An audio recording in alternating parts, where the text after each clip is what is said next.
Alhamdulillah Mbak masih bisa bertemu kembali nggih untuk berbagi tips, sampai video ini terupload nggih. Bismillahirrahmanirrahim. Sebelumnya assalamualaikum warahmatullahi wabarakatuh, salam sejahtera dan salam rahayu nggih Mbah. Gimana kabarnya Mbah? Harapan semua senantiasa diberi sehat, murah rezeki, panjang umur, awet momong anak putu nggih Mbah. Dan buat Mbak semua yang mungkin lagi menjalankan rutinitas hari ini mudah-mudahan berjalan dengan lancar nggih, dan mungkin ada yang lagi sakit. Harapan saya mudah-mudahan lekas sembuh dan bisa berkumpul kembali dengan keluarga dan bisa menjalankan rutinitas yang mungkin tertunda nggih Mbah. Amin amin ya robbal alamin. Oke Mbah, di sini saya kemasukan kayak kesurupan. Kedatangan handphone Redmi Note 8 Xiaomi Mbak ya, yang mana kasusnya menurut info dari beliau pertama ini handphone jatuh begitu Mbak. Setelah jatuh handphone masih menyala, setelah menyala kita sambil buka Mbak ya. Hati-hati Mbak ya, hati-hati di sini ada dua fleksibel di bagian bawah dan di bagian atas ada satu fleksibel layar sidik jari, jadi harus ekstra hati-hati, jangan sampai kita waktu proses bongkar malah menjadi rusak, jangan nyangkut ke fleksibel malah kita nombok banyak Mbak, kira-kira seperti itu. Jadi begini Mbak, ceritanya ini handphone sambil lalu Mbak ya, sambil kita buka.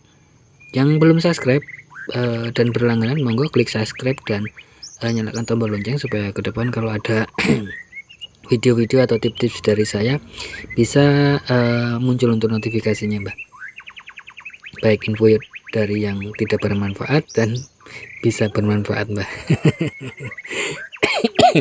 Oke Mbak, saya lanjutkan cerita saya. Ini habis jatuh handphonenya masih menyala Mbak. Setelah jatuh masih menyala tapi suaranya tidak keluar, kira-kira begitu, dan beliau menganggap mengabaikan saja.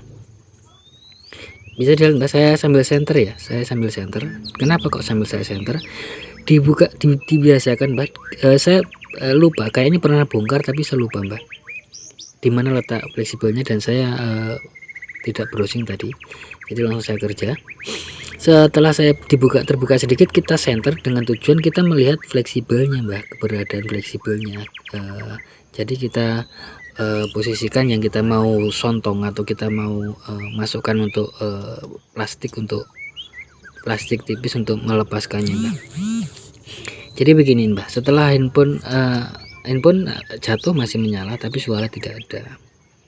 Nah setelah lowbat handphone mati tapi dicas tidak masuk Mbak, kira-kira seperti itu untuk kronologinya. Ini video sedikit saya percepat Mbak ya, saya percepat untuk mengurangi durasi ya.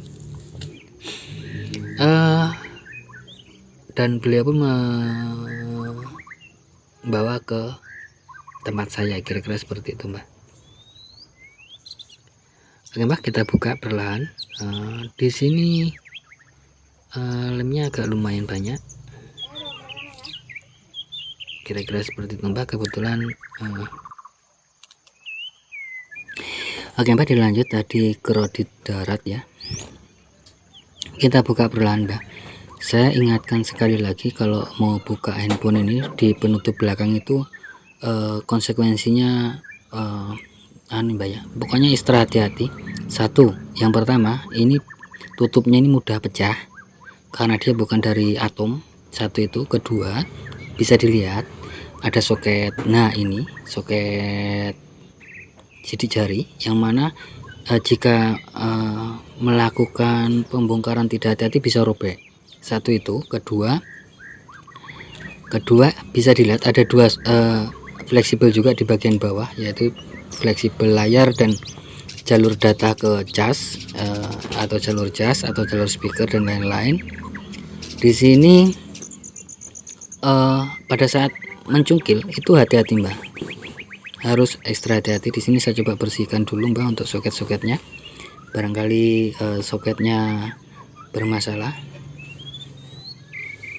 Saya buka dulu. Kita harus memulai dari hal yang sepele-sepele dulu.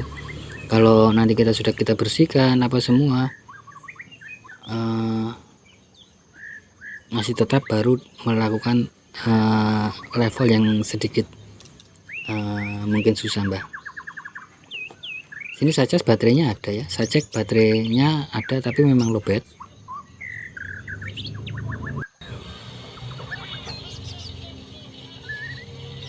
Di sini saya cek, kayaknya tidak ada yang short. Kayaknya tidak ada yang short Mbak ya, sepintas kayaknya tidak ada yang short. Saya buka dulu di bawah, kita cek di bagian konektor, kita buka dulu bautnya Mbak. Stop.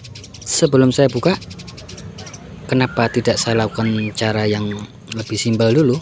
Kita colok cas dan kita ukur. Biasanya untuk jalur baterai, jalur positif, jalur cas itu di bagian ujung sama ujung Mbak. Hampir rata-rata untuk area bagian cas, walaupun tidak semua HP Mbak, tapi rata-rata untuk area jalur cas itu di bagian pinggir dengan pinggir. Jadi untuk mengetahui strumnya sampai apa tidak bisa dilihat, itu 5,2. Video sedikit saya percepat Mbak untuk mengurangi durasi, tapi kita cek ukur harus sampai ya di 5,2. Sudah ada sedikit pergerakan tanpa pemasangan baterai. Di sini saya bersihkan soket baterai, kita sedikit kerik, arahnya seperti berikut ya supaya tidak short.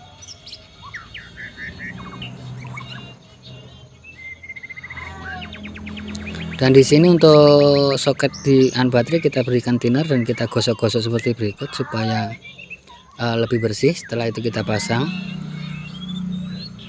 Apakah dengan cara ini bisa nanti? Di sini juga saya mencoba membersihkan soket layar. Bisa lihat untuk info baterainya 4000 mAh Mbak ya. Bagi yang mau cari baterainya, untuk info baterai berkapasitas 4000 mAh Mbak. Ya Mbak, kita bersihkan. Video sedikit saya percepat Mbak ya untuk mengurangi durasi. Kita pasang, kita colok cas, terlihat ampere naik dan HP sudah bisa ngecas. Untung tidak dibongkar bagian bawah Mbak ya.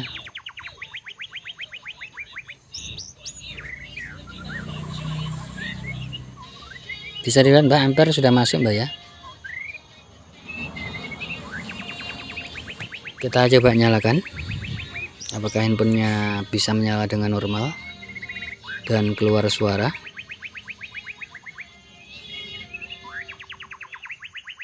Di sini saya pasang lagi untuk bautnya Mbak, karena saya tidak bongkar ya untuk di bagian bawah, karena untuk tipe C ini jarang rusak Mbak, jarang rusak, tapi tidak menutup kemungkinan untuk rusak. Karena saya lihat untuk ciri-cirinya itu saya tes panggilan Mbak untuk ngetes suara. Di sini terdengar dengungan berarti aman, suara keluar. Fix berarti di bagian jalur soket Mbak ya yang bermasalah. Di sini setelah saya matikan di cas kayak tidak respon Mbak, atau tapi ampere masuk tapi tidak respon. Di sini agak sedikit mengalami keanehan, atau memang begini memang untuk Redmi Note 8 aneh, tidak bisa, logo cas tidak keluar tapi ampere masuk.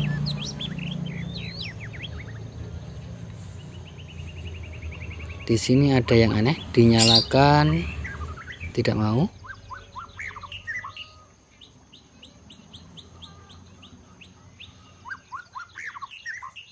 Atau switch powernya juga rusak? Tidak ya. Saya curiga di konektor baterai juga bermasalah ini Mbak. Sudah bisa Mbak ya, aman terkendali. Tapi di bagian di luar video ini maaf Mbak, hilaf. Di luar video tadi saya sempat bersihkan, tapi di sini bisa kita lihat Mbak, saya melihat tidak ada baut satupun. Besar kemungkinan sebelumnya pernah dibuka tapi tidak dipasang bautnya Mbak ya, kira-kira seperti itu. Dan di sini saya tidak menambahkan baut, dan di sini saya tambahkan sedikit solasi timbal balik, apa ya namanya itu Mbak ya, 3M Mbak kalau tidak salah Mbak ya. Jadi dia agak tebal. Jadi kenapa tujuannya saya berikan ini, supaya nanti tidak mudah terlonggar atau bagaimana Mbak, kira-kira seperti itu. Selanjutnya kita proses pengaliman Mbak. Kayaknya sampai di sini dulu Mbak ya untuk video atau tips kali ini. Jika ada salah kata mohon dimaafkan Mbak ya. Insya Allah nanti umur panjang, bisa bertemu kembali dengan berbagi tips-tips terbaru tentunya Mbak ya. Oke Mbak, buat sahabat dan Mbak semua jangan lupa bahagia, berbanyak dalam mengucap rasa syukur dan sedekah Mbak ya.